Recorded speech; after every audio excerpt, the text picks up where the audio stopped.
कक्षा 10 प्रश्नावली 3.7 प्रश्न 5वां।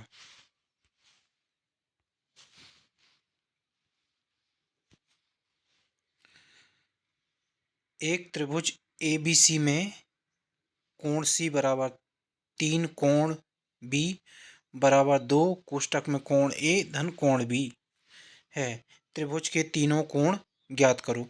अब इस सवाल में क्या दिया गया है, हमें एक समीकरण दिया गया है जिसमें एक त्रिभुज है, उसके तीन कोण दिए गए हैं और तीन कोणों में कुछ संबंध बताया गया है और बोला गया है कि इन तीनों कोणों को ज्ञात करो। तो सबसे पहले हम माना कोण ए बराबर x, कोण बी बराबर y। कोण ए को x मान लेंगे और कोण बी को y मान लेंगे। अब प्रश्न में जो समीकरण दिया गया है उसमें ए और बी का हम मान रख देंगे। तो उस हिसाब से c बराबर 3 कोण बी, तो कोण बी को हमने क्या मान लिया है, y मान लिया है। तो c का मान क्या हो जाएगा, 3y। v का मान हमने y मान लिया है, तो c बराबर हो जाएगा 3y। तो 3y बराबर क्या होगा, 2 कोण ए का मान है x और कोण बी का मान है y, तो 2x धन y। तो इस प्रकार ये समीकरण बन जाएगा 3y बराबर 2 कोष्टक में x धन y। क्योंकि हमने इस समीकरण को सरल करने के लिए हमने ए और बी को x और y मान लिया।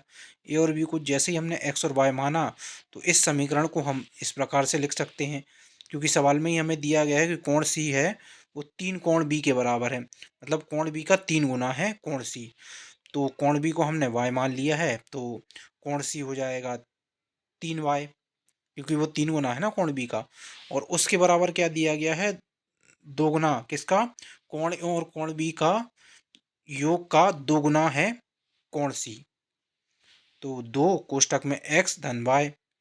अब इसको सरल कर लेते हैं। तो 3y बराबर 2x धन 2y। अब क्या करेंगे, पक्षांतर करेंगे। तो 2y का पक्षांतर जब इस साइड करेंगे, यहाँ पर धनात्मक है, यहाँ ऋण में हो जाएगा। तो 3y ऋण 2y बराबर 2x। तो 3y में से 2y जाएंगे तो y बचेगा। तो y का मान कितना आ गया, 2x आ गया। अब क्या करेंगे, हमें पता है कि त्रिभुज के तीनों कोणों का योग 180 डिग्री होता है। ये हमने पहला समीकरण तो बना लिया। अब दूसरा समीकरण बनाने के लिए इसकी सहायता लेंगे हम, क्योंकि त्रिभुज के तीनों कोणों का योग 180 डिग्री होता है। इससे हम एक समीकरण बनाएंगे। तो इस प्रकार क्या होगा, x धन, जो त्रिभुज के तीनों कोण हैं वो तीनों कोण कौन से हैं, ए बी और सी। तो कोण ए, कोण बी और कोण सी तीनों का मान 180 है। तो हमने ए को मान लिया है x और बी को मान लिया है y, और जो हमारा कोण सी है उसका मान 3y है। ये हमने इस समीकरण से निकाल लिया है।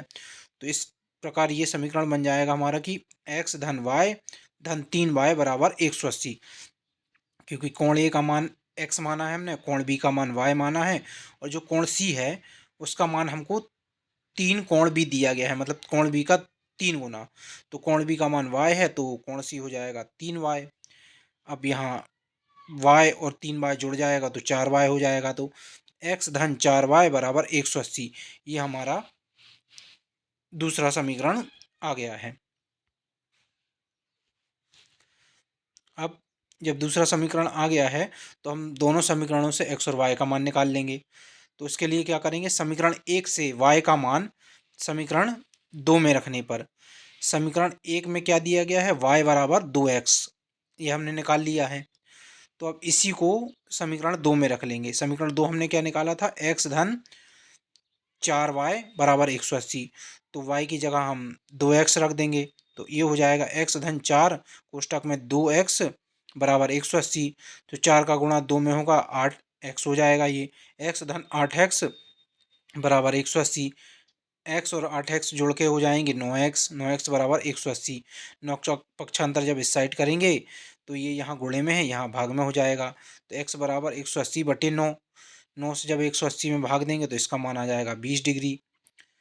इस प्रकार हमने x का मान निकाल लिया 20 डिग्री। अब जब x का मान निकल गया है तो हम y का मान निकालेंगे। उसके लिए क्या करेंगे, समीकरण 1 में x का मान रखने पर, समीकरण 1 क्या है हमारा, y बराबर 2x। तो x का मान हमारा 20 डिग्री निकल गया है, तो y बराबर 2 गुणित 20 डिग्री कर देंगे। 2 का गुणा 20 डिग्री में होगा तो ये 40 डिग्री हो जाएगा। तो y का मान इस प्रकार 40 डिग्री आ गया। अब कोण a बराबर 20 डिग्री निकल गया x का मान, और कोण b बराबर 40 डिग्री b का y का मान निकल गया। अब जो कोण c है वो हमने समीकरण से निकाला था कि c बराबर 3y। तो 3 गुणित y का मान आया है 40 डिग्री, तो 3 गुणित 40 डिग्री बराबर हो जाएगा 120 डिग्री। तो इस प्रकार ये तीनों जो हमारे कोण हो गए हैं 20 डिग्री, 40 डिग्री और 120 डिग्री। अब ये हम उत्तर की अपने जांच भी कर सकते हैं। उत्तर की जांच करने के लिए हमें क्या करना पड़ेगा, जो समीकरण है उनमें हमें मान रखना पड़ेगा। तो पहला समीकरण हमारा y बराबर 2x है। तो जो हमने मान निकाले हैं वो कितने कितने हैं, x का मान 20 डिग्री है और y का मान 40 डिग्री। तो y बराबर यहाँ 40 डिग्री हो जाएगा और x बराबर 20 डिग्री। तो 20 का गुणा 2 में होगा तो ये 40। तो दोनों पक्ष बराबर हैं, मतलब ये हमारा उत्तर सही है। अब हमारे दूसरे सवाल दूसरे समीकरण में इसका मान रख देते हैं। x का मान हम रखेंगे 20 और y का मान रखेंगे 40। तो 4 और 40 का गुणा होगा तो 160, और 20 का गुणा 20 धन हो जाएगा इसमें, तो ये 180 आ जाएगा। तो इस प्रकार हमने अपने जो है उत्तर की जांच कर ली है, और हमारा उत्तर 20 डिग्री, 40 डिग्री और 120 डिग्री आया है। ओके।